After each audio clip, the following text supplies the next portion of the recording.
আসসালামু আলাইকুম everyone, cooking miss কুকিংয়ে সবাইকে আমি আপনাদেরকে তৈরি করে দেখাবো সবার পছন্দের খুবই মজাদার বেকারি স্টাইলে চিকেন পিজা।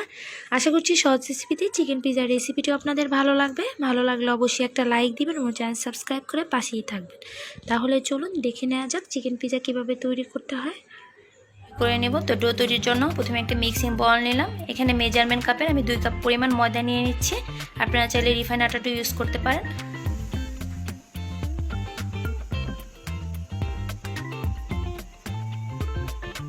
দিয়ে দিব হাফ চা চামচ পরিমাণ লবণ। লবণটা একটু বুঝিয়ে দিতে পারেন। তো আমি এখানে হাফ চা চামচ পরিমাণ লবণ অ্যাড করলাম। দিয়েছি 2 চা চামচ পরিমাণ চিনি।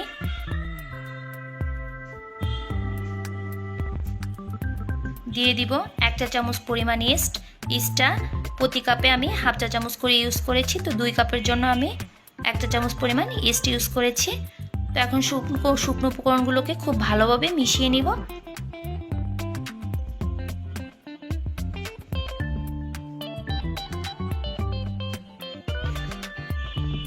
তো আমার মেশানো হয়ে গেছে। এখানে আমি কুসুম গরম পানি নিয়েছি। একটা আঙ্গুল ডুবানো যায় সেরকম কুসুম গরম পানি দিয়ে আমি একটা সফট ডো তৈরি করে নিব পিজার জন্য। তো আমার পুরো ডোটা মাখার জন্য টোটাল 1.5 কাপ পরিমাণ পানি লেগেছে। আর এখানে 1 চা চামচ পরিমাণ তেল দিয়ে দিলাম। দিয়ে আমি ডোটাকে পারফেক্টভাবে একটু মথে নিব। বিফ পিজার ডোটা কিন্তু অনেক নরম হতে হয়, আর বেশি শক্ত টাইট ফিট ডো হলে কিন্তু পিজাটা খেতে ভালো লাগে না। তো সেই দিকে লক্ষ্য রেখে একটা সফট ডো তৈরি করে নেবেন। এখন এই ডোটাকে রেস্টে রেখে দিব 1 ঘন্টার জন্য। একটা প্লাস্টিক র্যাপার দিয়ে র্যাপ করে নিচ্ছি। এর মধ্যে 1 ঘন্টার মধ্যে ডোটা ফুলে কিন্তু ডাবল হয়ে যাবে।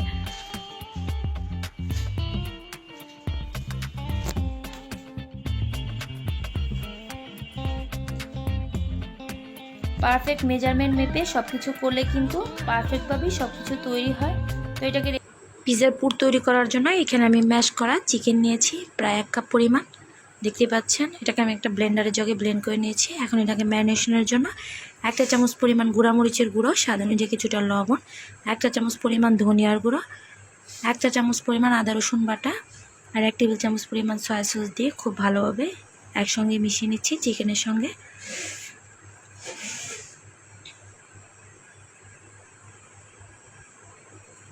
এই তো মিশ্রণটা আমার মেশানো হয়ে গেছে। এখন পুরটাকে আমি তৈরি করে নেব। এর জন্য চুলে একটি প্যান বসিয়ে দিলাম।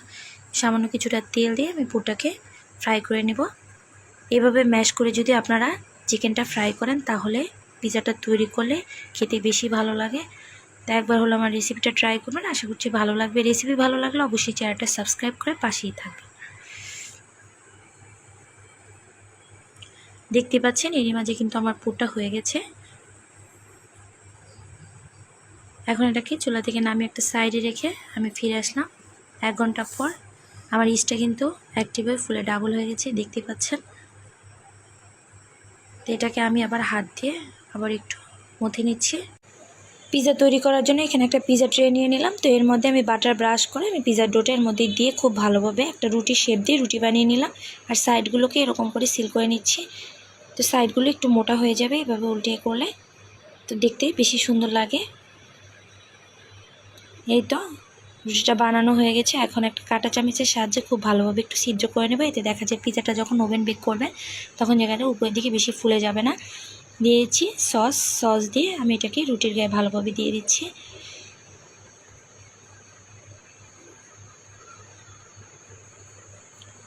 যারা ফেসবুক থেকে দেখছেন প্লিজ পেজে একটা ফলো দিয়ে রাখবেন।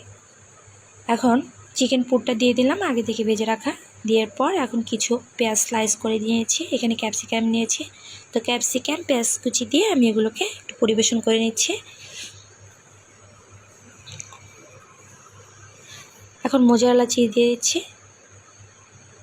তো যার যার পছন্দ অনুযায়ী কম বেশি চিজ দিয়ে নিচ্ছে। এখন উপর দিয়ে আবার অরিগান দিয়ে দিচ্ছি। দেখো, তো আজকে আমি চিকেন পিজাটাকে ওভেনে বেক করব। এর জন্য আমি 180 ডিগ্রি সেলসিয়াস তাপমাত্রায় আপ ডাউন হিট অন করে আমি 5 মিনিটের জন্য প্রিহিট করে নিয়েছি। এখন 180 ডিগ্রি সেলসিয়াস তাপমাত্রায় 15 মিনিটের জন্য আমি পিজাটাকে ওভেন বেক করে নেব। ফিরে আসবো 15 মিনিট পর। দেখতেই পাচ্ছেন মাশাআল্লাহ কতটা সুন্দর এবং মজাদার হয়েছে পিজাটা। দেখে বুঝতে পারছেন এটা কতটা লোভনীয় হয়েছে। তো আশা করছি সহজ রেসিপিতে চিকেন পিজার রেসিপিটাও আপনাদের ভালো লেগেছে। ভালো লাগলে অবশ্যই লাইক, কমেন্টস এবং শেয়ার করতে ভুলবেন না। তো এখন পিজাটা কেটে দেখাচ্ছি এটা কতটা সফট হয়েছে। তো দেখে বুঝতে পারছেন এটা কতটা সফট এবং ইয়ামি হয়েছে। তো একটা পিজা আপনাদেরকে কাছ থেকে তুলে দেখাচ্ছি এটা কতটা সফট এবং ইয়ামি হয়েছে। তো এরকম নিত্য নতুন রেসিপি পেতে অবশ্যই আমার চ্যানেলটা সাবস্ক্রাইব করে পাশেই থাকবেন। এতক্ষণ সঙ্গে থাকার জন্য সবাইকে অসংখ্য ধন্যবাদ। আবারও কোনো নতুন রেসিপিতে দেখা হবে। সবাই খুব বেশি ভালো থাকবেন। আজকে এখানেই বিদায় নিলাম। আল্লাহ হাফেজ।